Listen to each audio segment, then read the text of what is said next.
Living in today's society, it is easy to be everywhere in a matter of seconds.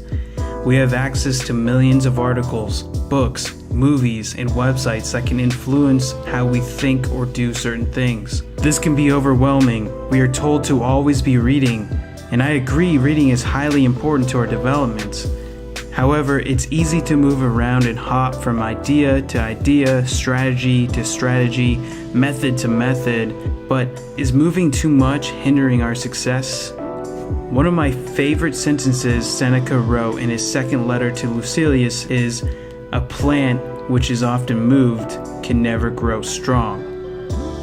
Seneca advises Lucilius that in order to become great, he must limit the amount of information he takes in by only reading the works of a few master thinkers. To put this in a different perspective, consider the example of a diet. There are hundreds of diets out there today and thousands of really healthy looking gurus that give you information on why their diet is great and better than the other.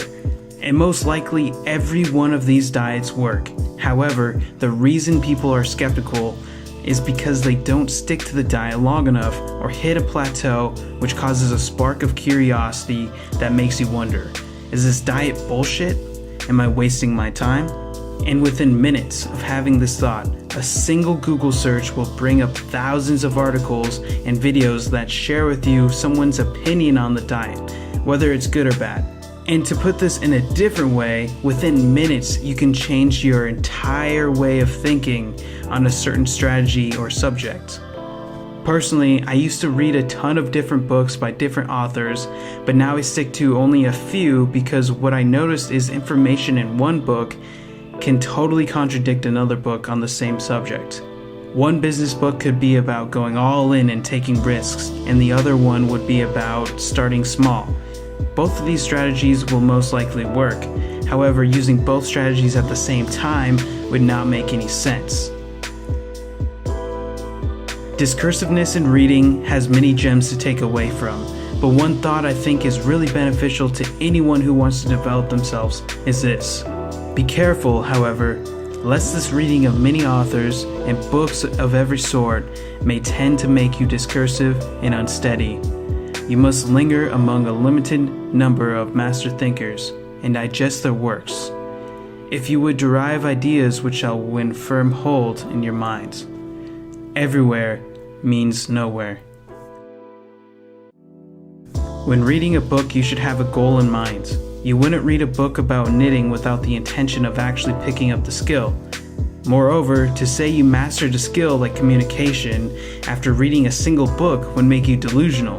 In order to become proficient in a skill, you must apply what you learn. With this in mind, how would it be beneficial to read a new nonfiction book every single day, or a new book every week? Now, this may hold some benefits for you, but Seneca believes this is holding you back. Seneca suggests we practice rereading books we've read before to truly understand and master what we've read.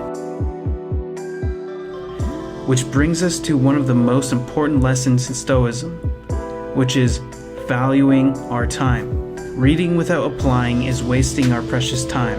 Seneca was a man of simplicity.